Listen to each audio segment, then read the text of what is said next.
Produced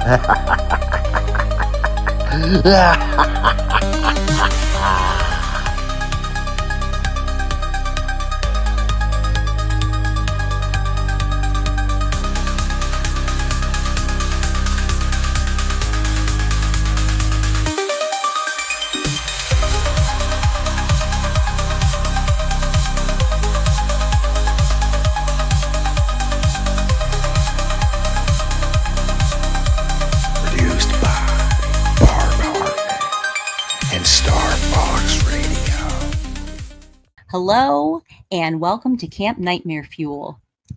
Tonight, we have Robert back with us, Robert Prevost from Monstrous, the podcast, and we're going to do part 2 on Mel's Hole, and this will be Mel's Hole / the Nevada Hole. That's what I've heard it referred to.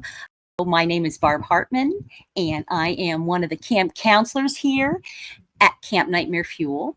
And my co-creator and my co-camp counselor, Kenny Thibodeau, also known as Lord Starfox. He's here with us also. Let's see how he's doing. How you doing tonight?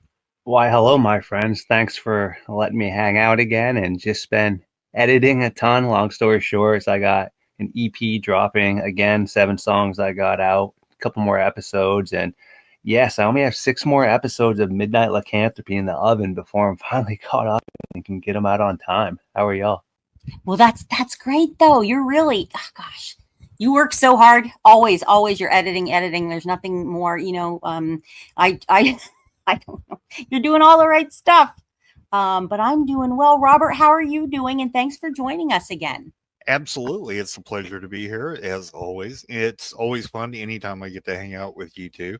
Yeah, I've been busy. I put out a couple of shorts yesterday on YouTube and TikTok. One of them was an excerpt from when I was talking with Jim Hartley, and we were talking about Bigfoot stuff.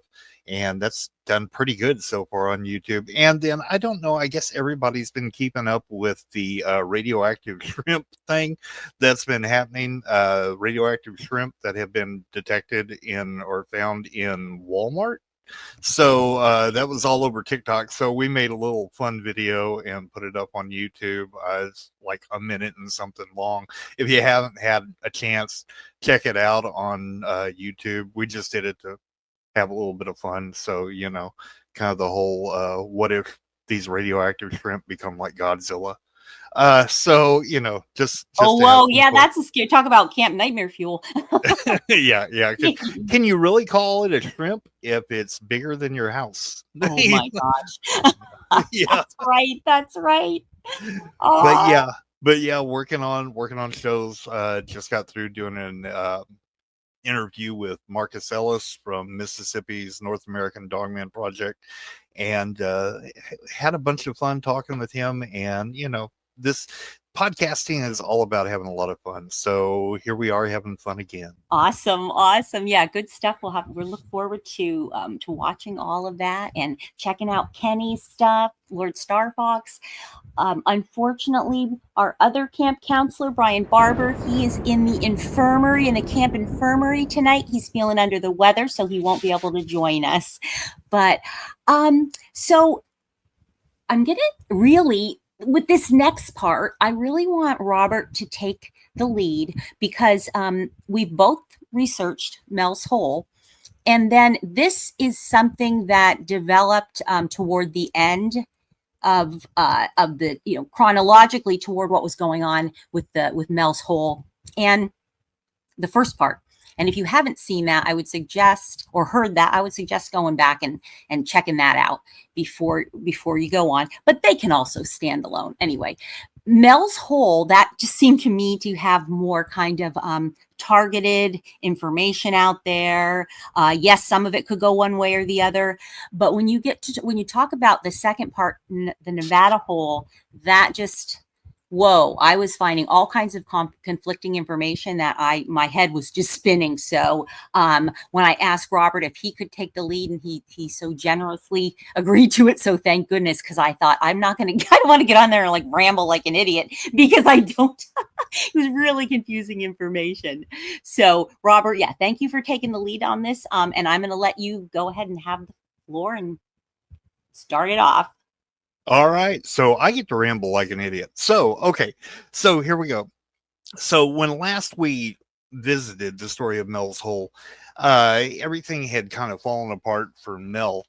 And what happened is he had gotten back on the Art Bell's Coast to Coast show and notified Art Bell that he was in contact or had been contacted by a Native American tribe in Nevada, and that they wanted to have him come out and look at another hole that they had out there. Now, this hole was actually on Native American land, and it was shared with the Basques.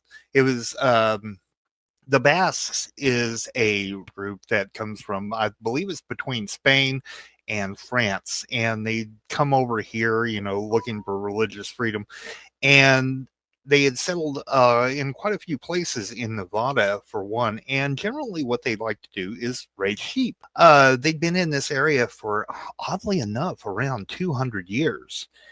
And this hole had been there for as long as they could remember. So remember that last hole that we talked about was 9 foot 9 inches in diameter. This hole, same size approximately. The previous hole had a stone collar around it, or a stone wall that went down about 15 feet. Well, this one had a metal collar and went down as far as they could see. Now, at some point, while Mel was there and working with the Basques and the Native Americans to take a look at this, he had dropped a tool, a metal tool. And I don't know if anybody has ever dropped anything metal against something metal, but it usually makes a clang. Well, whenever he had done this, it made no sound at all. And they were pretty curious about why it didn't make any sound, just like the other hole that was up in Washington. They had sent a couple of different things down into the hole, and they thought, well, we're going to try an experiment. So they took a container of ice, put it into a basket of types, and they had another container of ice that they kept as a control group up above with them. Well, they sent down the bucket of ice, and it stayed down there for a little while, and then they brought it back up, and not only did it not melt, but it was now a little bit different. It changed into something other than what we would consider ice. And not only that, it was flammable. So you could take and you could light this strange ice, and it would burn, and it would burn for long, long periods of time. Keep that in mind. So they got an idea that they wanted to send something else down. Well, one of the Basques actually volunteered to go down into this hole, and wiser minds prevailed, and they said, no, that's not really a good idea, no matter how brave you are, but we do have a lot of sheep, so why don't we send down one of the sheep? Well, just like the other hole, animals don't want to get near this hole, and the sheep was just like that. It didn't want to get anywhere near it, but they did get it into a container of sorts, or a cage, and they got it down on a pulley system, and they lowered it down. Now, for about 30 minutes, the sheep resisted and kind of fought and struggled and, kind of shook the rope. And then after a little while, it stopped. Well, after a period of time, they brought it back up, and the sheep looked absolutely fine, but it wasn't alive. When they brought it out of the hole, they took a look at it, set it up on a table, and the Basques, being sheep herders, they know full well how to butcher a sheep. Well, they decided that they were going to go ahead and butcher the sheep to see what had killed it, because there was no signs of anything that had caused the sheep to pass away. So as they started cutting into it, they realized that the sheep looked like it was cooked on the inside. Although there was no damage to the rope that went down, there was no damage to the cage, there was no damage to the outside of the sheep. The inside of the sheep looked like it was cooked. Not only that, but as they got towards the middle, towards where the inner organs were in the rib cage, there appeared to be a large tumor. And as they, messed with the insides in this tumor area, and it started to move. Well, they opened up this tumor and something came out. And the way that Mel Waters described it is that it looked kind of like a fetal seal. So a fetal sea lion. The weird thing is that it had human eyes.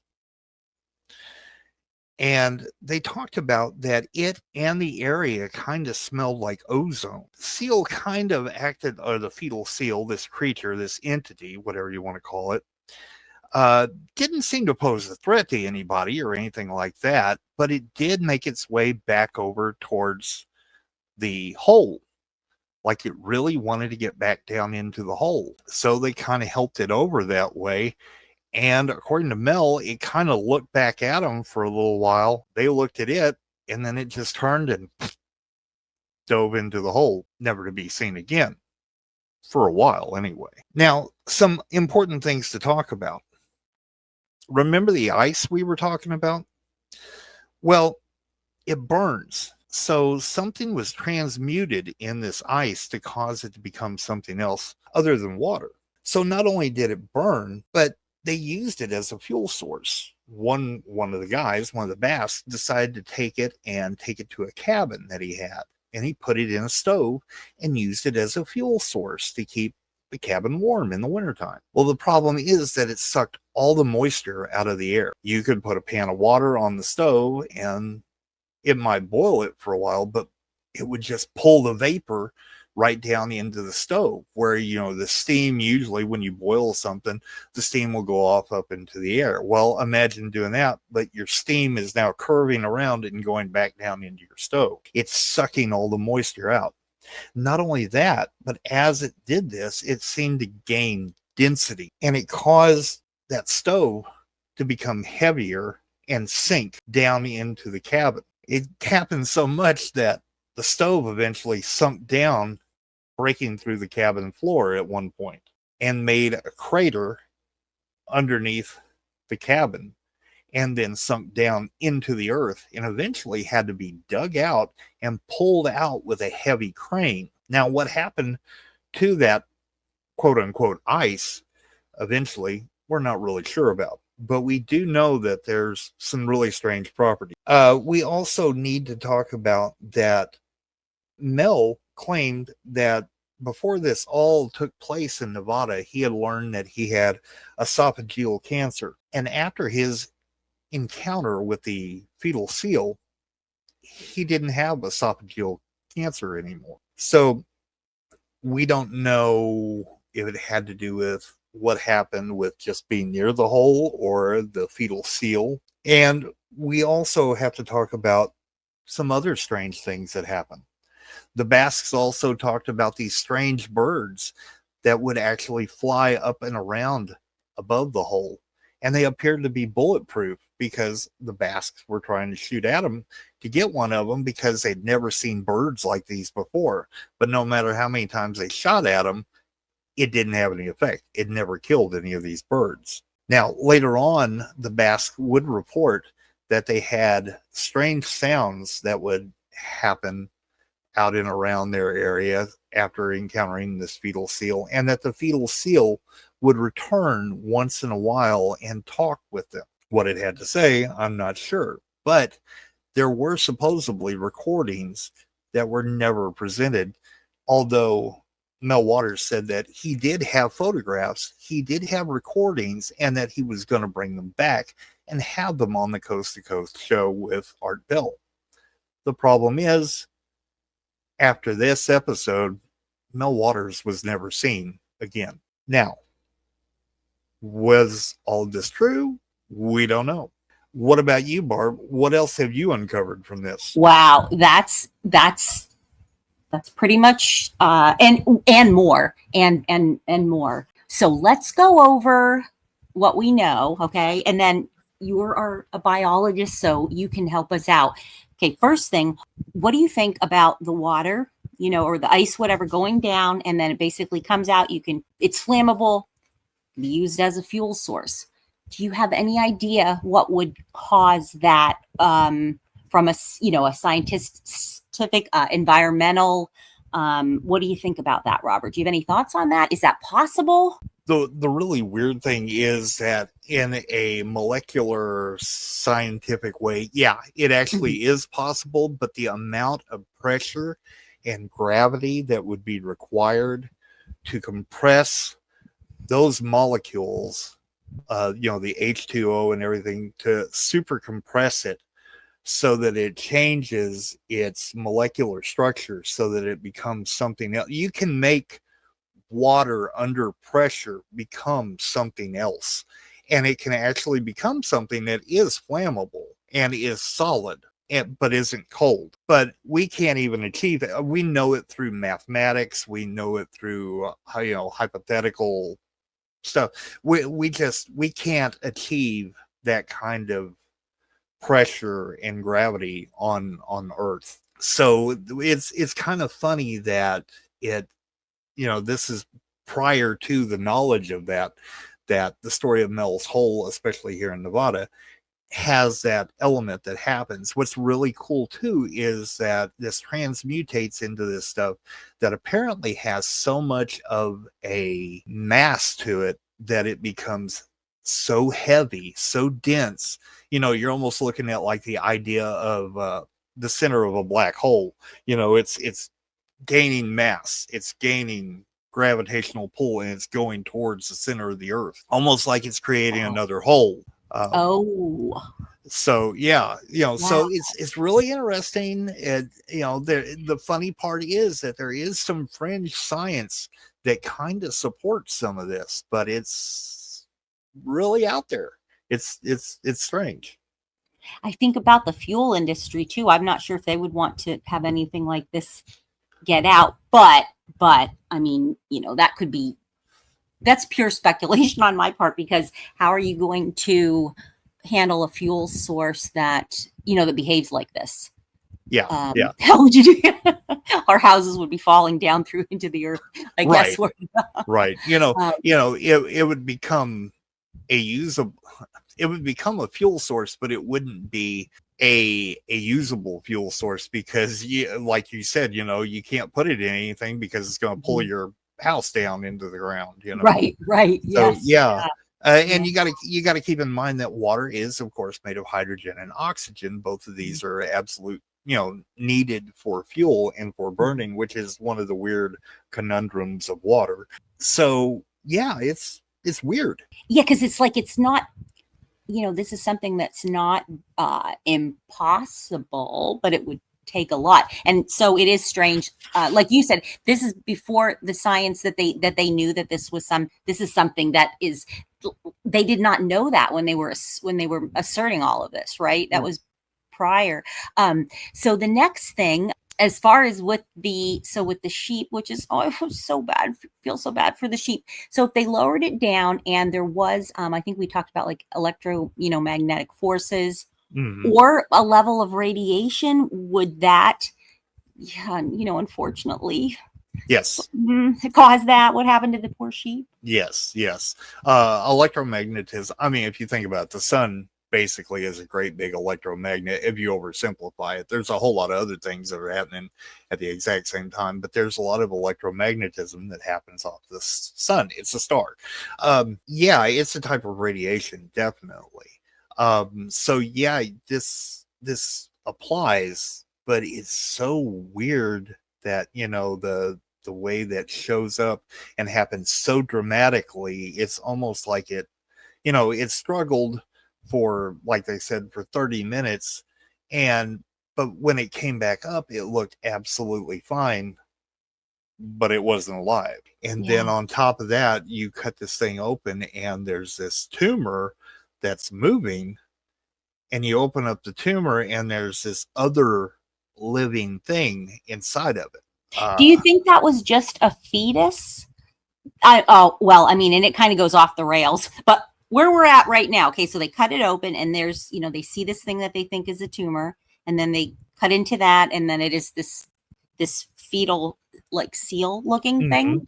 At this point, I mean, is the sheep just, pregnant and they didn't realize?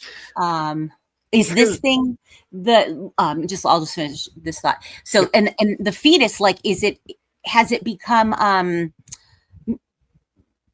mutated because of what it's subjected to? I don't know. I would say no. I would say, okay, so if you've cooked, basically you've baked the sheep, Yeah. you're going to bake everything inside the sheep. So if the sheep had been pregnant and had a fetus inside of it, it would have cooked that too. So this is, this is Yeah. weird. This Yeah, is it is. And then, like I said, it goes off the rails because, the sheep then wants to go back to the hole, and then the sheep comes back out. So, or not the sheep, the seal, Yeah. Well, sheep fetus, potentially, whatever, that looks like a seal. And then it comes back out and talks to them. That's Right. Ooh. Right. And then they said it had these eyes that looked very human. Yeah. That's a, you almost kind of like, I don't know where to go with that. Right. Right. Yes. Yeah. So yeah, there's a lot of strange things that happen with this story, and the fact that there was a metal ring around it that seemed to go down deep into the earth as far as they could see. Yeah, I think The previous hole had a rock wall or rock ledge around it, and it went down maybe 15 foot or something. And then I believe so. this one goes down as far as they could see. Now, how far that is, I don't know, but I'm assuming in the middle of Nevada at noon, you could see pretty deep. Did you uncover? I wasn't able to find out how old they thought that this hole was. As far as the Basque knew and the Native Americans seemed to know, it was always there. Okay. All right. And so that's like over 200 years that it had been there. So that's even stranger that this would have this metal ring or metal sleeve for over 200 years. So you're talking prior to the Industrial Revolution. So it's not something that was made by us. Right. So, yeah. Very weird. Do you have any speculation if this is true? It's at this point it starts to become, we talked about this a little bit before the show. It starts to become unbelievable. There's certainly aspects that what we were just talking about that, yeah, this could happen under the right conditions. But then, with all of this stuff, it really does become unbelievable. However, like we said in the last show, you can't just say, okay, this is too weird. Stop. We're not going to talk about this. Too weird, because that's when we shut down potential discussions or information that maybe this is something that's just weird and it really happened. I don't know. What do you think about that, Robert? What are you? Well, there's a lot to be said back and forth about it, because first of all, it was Coast to Coast AM back in the 90s or late 90s, or actually we're getting into the early 2000s at this point. The whole story of Mel's Hole lasted over about 5 years, I believe. So by the time we got into the Nevada story, I think we're right into the early 2000s. So, you have to give Art Bell his due, first of all, as a great showman for making sure that, he had this story that was on there, and Mel Waters, and, it was a very popular show. So, there's that part of it. It's very entertaining as far as for entertainment purposes and stuff like that.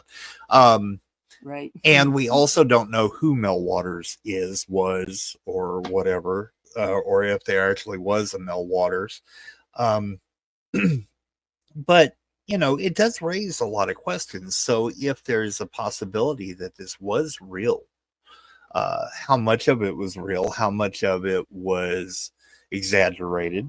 Some stories have a real a basis in reality and then kind of go off the rails well, I need to add this because this will make the show more interesting. So, there's possibilities. We always have to maintain, even in science, we keep one foot in reality, definitely.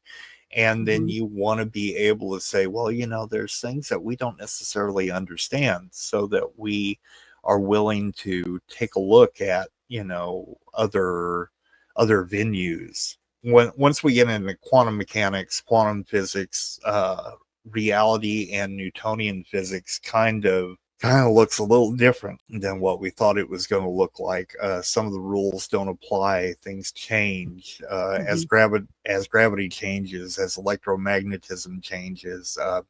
You kind of get into the when you look at black holes, which is kind of funny because we're almost talking about things like black holes when we're talking about Mel's hole here. Reality seems to alter.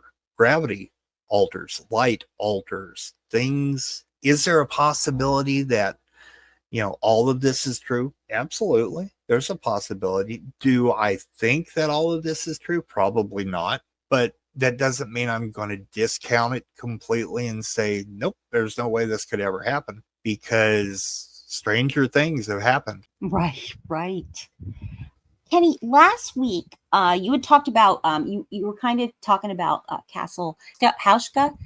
And what do you think, what are maybe the similarities? I have not done a lot of research on that, but I plan to, and I'd love if we could do an episode on that.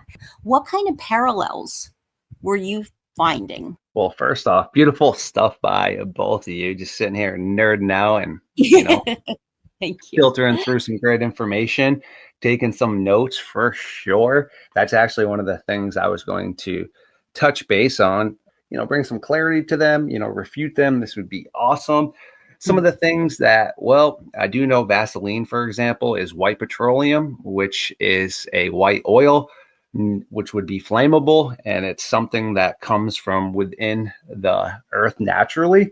It's also something that, goes in with natural radiation from minerals and rocks, for example, like William White, one of our scientists and geologists. He has actually broken that down a ton and explained how naturally radiation and such occurs. And that would, unfortunately, kind of, yes, cook you from the inside out, potentially, where sure, you might not see the outside damage because your inner organs are definitely much more brittle than your outside shell to yourself. Interesting right there for sure. I do know, again, who is Mel? Like, who is this guy? Why did he just vanish when all of a sudden things started getting juicy? It reminds me a little bit of this Dogman encounter that floats around where no one can prove it. Kyle and old Jake. He talks about, long story short, his hunting dog just getting shredded a few days later, coming back, and this dog saved him from a huge Dogman encounter. All this. All right, sounds great. I do know a couple people personally that tried to go sit down with Kyle. Kyle spoke to them, acted like he was going to roll. Every time with my friends and other people that I have no connections with, Kyle's bounced, just doesn't show up. To me, that's, interesting, because that brings up like a red flag right there in regards of why is it? Yes, I agree. That is very suspicious. Why right when things are bail out? It's just interesting. Not saying it's not true. It just reminds me a lot of what happened with Kyle. Also, I do know there's natural, which I'm not a scientist, all right? I don't understand physics the way someone that dives into this topic, yet there is proof of human and animal combustion. I don't know why it occurs, yet people that are science-based have seen it occur. They have obviously been able to debunk stuff that's AI-based, but there are cases where people are just bursting into flames, and as are animals. Bizarre stuff right there for sure. Again, why would any Native American culture ask any Western-based individual to come assist them? Meaning we have not been very kind to the indigenous cultures. We have misinterpreted their history a ton, whether it was on purpose or not, to either make them look as the villain, or again, could have been an honest misinterpretation. I know personally a lot of my indigenous friends are not okay with that, which is why their culture a lot is based verbally now, and they don't want you to write things down because they've been burned. I've spoken to Jody, the leader of the NADP. There are numerous tribes that still cannot stand, quote unquote, the white man. The Blackfoot is actually one of them. They have these masks that are part of ceremonies that they will not show any sort of white man because of how evil they believe our culture is, and that we will actually bring these masks to life. So again, we're talking about an indigenous culture that pretty much knows more than we as Westerners could ever know about their land. Again, I kind of have a hard time of why they would need any sort of assistance from this guy, Mel. Interesting stuff right there. And now the final thing about Castle Hauschka. Yes, it reminds me of when they brought in a bunch of convicts, gave them the opportunity to either go off with your head, right? Or you can go down this hole and tell us what's going on. This one dude goes down. He starts screaming. They pull him back up. He's aged a ton when he came back up. He was still kicking around. And that had actually occurred numerous times. And I know the SS were some of the individuals that were putting people down inside of this hole. And the last thing now with this supposed tumor or such, well, I do know there are parasites, specifically, especially insects, that do things like that. Basically plant something inside of you and it lives off of your body. Bot flies are infamous for this. Again, that kind of sounds like something out of like an alien movie or something. I don't know. Interesting stuff for sure. And that's pretty much, I guess, some things, little cliff notes I had. Perfect. That's a really good point about this being some sort of a parasitic, naturally occurring thing versus, I was thinking like a fetus. And is that something that its molecular structure could have been changed with it going into the hole? I don't know. Anything more than what you're saying? Do you think that there's similarities? I mean, it sounds like it. All right. Castle Hauschka is heavily documented, whether it's from people in the region naturally, whether it's from the individuals that built it, whether it was from the SS, whether it was from other individuals, researchers, other countries that have gone over there. Bottom line is this castle is built in the middle of nowhere where there was no reasoning for it to be there. It serves of no purpose for protection or anything. There are no easy ways to access this castle. There are no places where soldiers' quarters. There are no kitchens. It's literally set up as if it is to be looked down upon, meaning you're standing up on the edge to keep something in. Again, this is heavily documented. It's not like, per se with something like Mel, where you're just hearing one side. No, you can look into everything I just said, whether it's locals, whether it's other countries, whether it's the SS. I mean, that is heavily documented there. And it was believed to, supposedly be the gateway for these strange creatures or demons to be coming up, and they would summon them. They would smell like sulfur. They would have goats' heads, animal heads, all kinds of interesting stuff. It's documented recently. I do not know the exact amount of books, but it was more than you could ever fathom. They found a secret where the SS had every occult book that had ever been created in there. And they were just reading through them and practicing this stuff over and over again. Pretty gnarly for sure. Bravo can correct me if I'm incorrect here. I do know in the French Alps and a lot of the other areas, when it came to prized things, the SS would hide their stuff. And I also know that the Dirty Stash was very meticulous on keeping records, but also would destroy records, and only certain people would see these records. All right. And he wouldn't just keep them in an area that would be easily found. World War II was quite a long time ago, correct? And we just recently found this bunker. I know it was in that region. I do not think it was right by Castle Hauschka. Yet they did find some very strange German soldiers that their bones set up and some of their outfits were a little unique to what would be a proper setup for any human that were buried all around Castle Hauschka. And we do know, some of the experiments that the SS were doing. So, yeah. Yeah, for sure. And I really, I have to do more research into Castle House, because if you have something that's similar, I don't know, that lends like a little bit of credence to this idea of Bell's Hole. So Robert, what do you think in comparing it to Castle Hauschka? Do you think that there could be parallels, any similarities? Well, I think there could definitely be similarities in what we're seeing, because I mean, we talked about it in the last episode where we were like, okay, well, there's that hole that was there in Washington, the one here in Nevada that we're talking about. And you know, we kind of speculated, I wonder if there are more of these on the planet. So that would make perfect sense that there is another one like Castle Hauschka. When you get into talking about the SS and Castle Hauschka, you're talking about the Thule Society generally. The Thule Society is actually the society, the occult society that was behind the formation of the Nazi regime. They kind of drove a lot of the religious occult beliefs behind a lot of that stuff. If you look at Nevada, and we're looking at the Native American tribes, because Mel Waters was not very specific whenever he said a Native American group got a hold of him. We need to look at how big of an issue that really is, because there are 28 different tribes and 31 reservations in Nevada.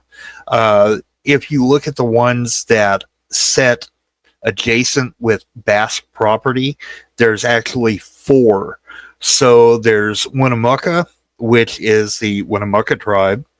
There's Reno, which is right next to Pyramid Lake, which is a Paiute tribe. There's Elko, which is South Fork Reservation and is the Shoshone. And then there's Gardnerville, which is the Washoe tribe. So it could have been any one of those 4, or possibly even another one. So, you know, if you're one of those who decided, you know, I'm going to go find where this is at in Nevada, good luck. Because we're looking at numerous tribes, and you're looking at tribes that, just like Kenny said, number one, they don't want to talk to you about this. This is something that's on their property. You also have the Basque, who are very tight-lipped about their religious beliefs and their cultural beliefs. So, you know, you're not going to go poking around on somebody else's property and go find Mel's Hole or whatever, the second hole, the one in Nevada. So, you know, it's really a mystery, and it's very interesting, but, you know, good luck. Even from Google Maps, you're going to be looking a long time over Nevada to try and find this, if it even still exists, or it's to where you could even see it from the air. Right. And then, you know, obviously there's a lot of anomalies on Google Earth that, you know, oh, that looks like it. Wait, there it is. I found it. You know, you get down to the ground and no, that's not. that's a lone tree or a cactus. I don't know. You know. Yeah. Or, you know, you find a pond somewhere, or, you know, somebody's swimming pool. You know, so, right. So yeah, there's the chances of us actually being able to find this since the early 2000s, especially if the government has been involved in it in any way, shape, or form. You're looking at 0. You're not going to find it. But it's a really interesting story, and it brings about a lot of implications that we, you know, can speculate and think about. So it's pretty interesting stuff. It is. It definitely is. Lord Starfox, do you have any final thoughts as we wrap this up? No, it's great stuff right to you for sure. And as stated, I find this topic obviously interesting and intriguing. Yet, as a journalist, I just try to bring up legitimate questions that I would have, or concerns about something, before I tend to, well, just put both of my feet in the cauldron, I suppose, for sure. Yet again, it's a topic that I don't know the most about. I've heard about it, obviously. covering what I do cover, you're going to hear about some things which are minimal about a lot of the topics that you and Mr. Barber and Prevo are presenting, unless it's something that I've written down that I'm going to dive into for an episode for sure. So great stuff. Great, thank you. And so just to close things out, Lord Starfox, could you just tell our listeners where they can find you and what you have going on? Appreciate you, of course, as JJ would say, the shameless plug. I believe that is a little hook right there. Yeah, of course. You can find Miss Hartman and myself over here on the Midnight Lycanthropy. You can also find me on Camp Nightmare Fuel. You can find me with Mr. Prevo dancing around the fire, whether it's over here on, again, Midnight Lycanthropy or CNF, Camp Nightmare Fuel, or over Monstrous the Podcast. If you can think of a relevant social media, you can catch me up on there.